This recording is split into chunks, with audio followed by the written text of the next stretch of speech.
Juana la loca de Castilla. ¿Estaba realmente loca o fue víctima de una triste conspiración? Durante casi 50 años, la reina legítima de España estuvo confinada en un palacio de Tordesillas, según algunos, víctima de una conspiración de sus parientes todopoderosos, y según otros, a causa de una innegable enfermedad mental.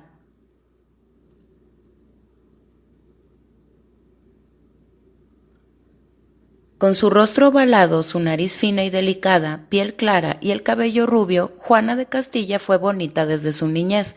También era inteligente, ya que aprendió latín y poseía notables aptitudes para la música, que sería uno de sus escasos consuelos a lo largo de una vida cada vez más trágica. Lejos de mostrar ningún indicio que llevara a pensar en su futura condición de reina loca de España, Juana parecía predestinada a convertirse en un brillante ornamento en la corte de algún insigne príncipe europeo. Así ocurrió en 1497, cuando a los 17 años se trasladó a los Países Bajos para contraer matrimonio con el archiduque de Austria, Felipe el Hermoso, heredero de las casas de Borgoña y Habsburgo. Los reyes católicos habían ideado una estrategia de alianzas matrimoniales en Europa con el propósito de rodear a su gran enemigo, la monarquía francesa, estrategia en la que Juana no era más que un peón. Pese a ello, y también a pesar de diferencias de carácter que dieron lugar a numerosas riñas, entre Juana y Felipe surgió un afecto intenso que se tradujo en constantes embarazos para la infanta, que acabó dando a luz 6 niños. El destino de Juana como archiduquesa y princesa de Flandes muy pronto se vio alterado por una serie de fallecimientos en el seno de su familia española. En octubre de 1497 murió su hermano mayor Juan, a los 19 años, según se dijo, por una serie de excesos con su también joven esposa Margarita de Austria. Casi medio siglo después, el emperador Carlos V, hijo de Juana, advertiría a su vástago, el futuro Felipe II, que no debía cometer excesos durante los primeros años de desposado, porque aquello habría matado al infante don Juan. Un año después falleció la otra hermana mayor de Juana, Isabel, casada con Manuel I de Portugal. Su hijo recién nacido Miguel quedaba como heredero de España y Portugal, pero murió antes de su segundo cumpleaños. De este modo, en 1500, Juana se convirtió en la única heredera de las coronas de Castilla y Aragón, por lo que su madre, Isabel, le imploró que regresara urgentemente de Flandes a España. Por entonces nadie cuestionaba la capacidad de Juana para reinar. Sus arranques temperamentales eran del dominio público, pero se les consideraba un rasgo heredado de su imponente madre, también propensa a sufrir accesos de melancolía. Los dones de Juana solían recibir exaltados elogios. En 1501, el obispo de Córdoba, enviado por los reyes católicos como embajador a Flandes, informaba de que era habida por muy cuerda y por muy asentada. Ese mismo año, el embajador residente de España había llegado a decir que en persona de tan poca edad no creo que se haya visto tanta cordura. En cuanto Juana y Felipe regresaron a España, la reina Isabel lo dispuso todo para que las Cortes de Castilla reconocieran a su hija como heredera legítima al trono. El archiduque Felipe, relegado ignominiosamente al rango de consorte, abandonó España 6 meses más tarde, dejando a su mujer embarazada de su cuarto hijo, a quien se impuso el nombre de Fernando en honor de su abuelo materno. La intención de Isabel era que Juana la sucediese en Castilla como reina propietaria, con o sin el apoyo del archiduque. Lo que no podía dilucidar de antemano era si tanto Felipe como Fernando el Católico, que legalmente era solo rey de Aragón, aceptarían tal resolución. Las Cortes de Toledo, reunidas en mayo de 1502, marcaron un punto de inflexión en la vida pública de Juana, pues fue entonces cuando empezó a ponerse en cuestión su idoneidad para gobernar. Cuando la reina Isabel redactó un último testamento poco antes de su muerte, el 26 de noviembre de 1504, existían serias dudas en torno a la salud mental de Juana. Aunque Isabel la confirmó como heredera de sus reinos, en el documento añadía que si la reina Juana, estando en ellos, no quiera o no pueda entender en la gobernación de ellos, sería Fernando quien ejercería la regencia en su nombre. En un nuevo intento de impedir una posible usurpación por parte de Felipe de Habsburgo, la soberana subrayaba su condición de extranjero y prohibía expresamente que se asignara cualquier cargo civil o eclesiástico a personas que no fuesen naturales de sus reinos. Poco importa que sobre el papel la expresión "o no pueda" sea solo una postilla de Isabel la Católica, constituye la señal más sólida de que ahora la madre de Juana dudaba de la capacidad de su hija para gobernar. Muchos estudiosos han sostenido que la presunta locura de Juana obedecía únicamente a una conspiración política masculina, dado que se suponía un obstáculo para que Felipe o Fernando ejercieran el control absoluto sobre Castilla. Inhabilitarla satisfacía los intereses de ambos. Su trastorno mental, alegan, se exageró deliberadamente con objeto de hacerla inaceptable como soberana.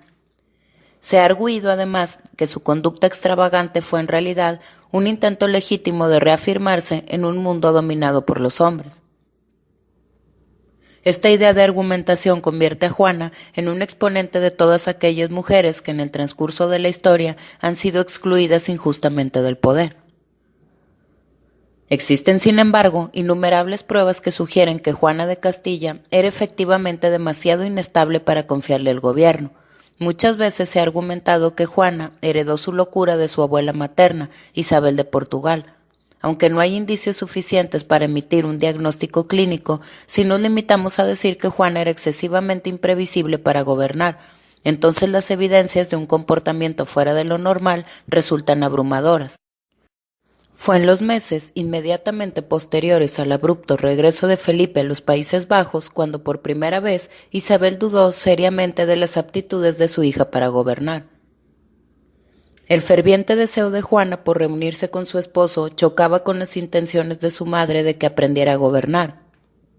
Las discusiones entre ambas mujeres tuvieron un grave efecto en la salud de ambas, hasta el punto en que la reina sufrió serios dolores en el pecho. Juana fue confinada en el castillo de la Mota, una espléndida construcción de ladrillo ubicada en Medina del Campo, donde se produjo un incidente singular y desconcertante. Según el relato de la propia Isabel, su hija Juana estuvo en el recinto exterior del castillo, descalza y sin ropa de abrigo, hasta las 2 de la madrugada de una de las noches más frías del año. Con este gesto, Juana forzó a su madre a concederle una entrevista y, en última instancia, a permitirle partir hacia Flandes en busca de su esposo el archiduque, pero logró su propósito a expensas de su dignidad personal, una cualidad imprescindible en cualquier gobernante. En junio de 1506 ocurrió otro incidente similar. Su esposo y ella habían vuelto a España en abril, 16 meses después del fallecimiento de Isabel la Católica.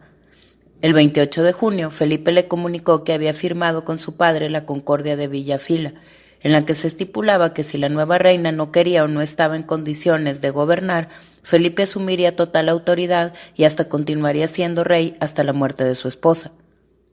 Fernando se comprometió a retirarse a Aragón, aunque conservó la mitad de las rentas que reportaba a Castilla el Nuevo Mundo, así como pleno control sobre las órdenes militares. Pareció no prestarles atención.